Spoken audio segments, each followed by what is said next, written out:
Hello everyone. Today we've got Robert Simmons, head MMA coach at Intensity 180 and MMA fighter with us. Robert, how are you? I'm good, how are you? Well, not too bad, man, not too bad. What have you been up to recently? Recently, I had a kid summer camp. We're on the final week of kid summer camp. It's been Nice. a pretty crazy summer so far with about between 60 and 70 kids I teach a day. That's got to keep you pretty busy right there. Yeah. You were most recently a judge at Desert Force. What did you make of that show? You know what? Judging from the first show, Yeah. since I was here, to the second, to this last one for the finals, much, much better. The talent's only a couple months apart, talent's already getting better. That was definitely nice to see. Awesome. Definitely satisfying for me. That's really cool, and it was good to see you being a part of it with all of your experience. What was your fight of the night for that show? I would say Al Swati. I'm a striking fan, so that was awesome to see a striker take out a grappler, especially in that fashion. That was nice. And yeah, that dramatic last 10 seconds, huh? Yeah, last 10 seconds. And it just so happens he's the one that beat one of my fighters, Ahmed Ansari, Austin. All right, so that was definitely cool to see. It was nice to see him succeed. Do you think Salwati or any of the other guys, given them a bit of time, do you think we could see them on a regional level, maybe even international? Absolutely, anything's possible. It depends where they go from there. Yeah. It's just, I think them bringing in outside competition is definitely helping, and with the media's help, definitely. And awesome. Of course, ArabsMMA, they have you guys to thank as well. So yeah, definitely. Thank you, man. No, we're trying. As a pro MMA fighter yourself, you actually fought against some big names, including Isaac. Yeah. But then you had an injury that sort of derailed your MMA career. Can you tell us about that? What was that?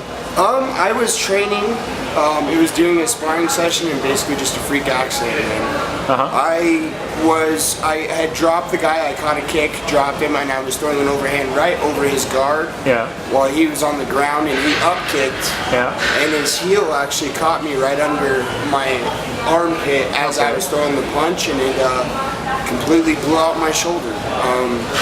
Tons of nerve damage. I tore all 3 labrums away from the bone and into pieces. My rotator cuff. I messed up my shoulder blade from that injury as well, some tendons behind my shoulder blade. I ended up actually having surgery very, very quickly after that, and then after that I actually ended up breaking it and tearing my rotator cuff again because I'm stubborn and not patient. I wanted to get back to fighting. So I've taken this time, as some of you already know, I moved out here for that reason, to kind of sit back off of the fighting, start coaching a lot more. I was doing a lot of coaching at the Farm Brazilian Jiu-Jitsu in Greeley, Colorado, which I got to give a shout out to my boys. Yep. And I'm definitely, we're making a lot of progress here. Not only just this gym, I know a lot of these other gyms, man. It's getting big. It's getting really big. It's exciting. It's picking up pretty nicely. Yeah. One other little known fact about you is that you come from a real fighting family. Your brother's also Muay Thai specialist, I think, as well. Yeah, right? he has some belts in Muay Thai and as well as MMA. Definitely a scary guy. All right. Even being his brother, I'm scared of the guy. So, but I got to give a shout out to him too. He just fought a guy named Garrett Culpepper this last weekend, actually in my hometown. All right. In Greeley. He ended up losing by split decision, but I heard it was a crazy fight. My brother is only maybe 5'7", and the other guy had a 79-inch reach. Okay. So that's huge. Wow. But they had a good time. My brother's always a good sportsman, so I love you, bro. Awesome. Good stuff, man.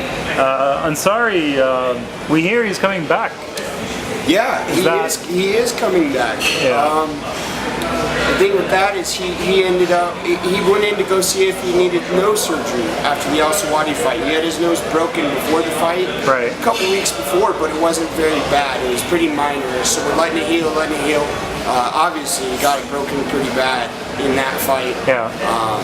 You know, which affected his cardio in the fight, blood going down the throat. Yeah. So he hasn't been able to breathe in it since. He's had a lot of trouble with that. Went in to see if he was going to have surgery. They're saying he would need about 6 months to a year off. So that's too long for us. Honestly, he wants back in there as soon as possible. So he's back to training. There's no surgery for him. He's coming after it again. So That's awesome to hear. That's awesome to hear. You know, he after that last fight, he sort of, you know, you didn't hear much from him, and it's good to hear that he's doing okay, and he's actually coming back to the cage. Yeah. What do you think? What do you think he sort of? What were the learning points for him from that last fight? I think definitely would be work ethic. He knows it's going to take a lot more work ethic out of him to get ready, prepared for some of these fights, getting better cardio. Yeah. I think a big part of that was, honestly, hasn't really been challenged too much before. Okay. When he gets somebody to the ground, they're his. Yeah. He hasn't really fought someone with the hips of a striker like Al-Swati. Some of those guys are hard to get off their feet, and if you can't get them off their feet, you definitely don't want to stand with him, you know, and we saw what happened there. I think he had a little bit of trouble letting loose with the hands, with his kicks, checking the kicks. I think a huge factor of that is we all know you need to hear your coach's voice. Yeah. And me and him hadn't been here very long. It was unfortunate that Noah Thomas and Shamim Rahim had both left right before that fight. So it was one of those things where I didn't feel like we were at that bond quite yet. We've gotten there now, and that's why I'm excited. I can't wait for some of these guys to be fighting again. I cannot you wait. know, us at ArabsMMA and all the fans, I'm sure we just can't wait to see him back in the octagon and let him, you know, see him let hell loose. Absolutely. Any other upcoming fighters here at Intensity we should look out for? I got quite a few on the way.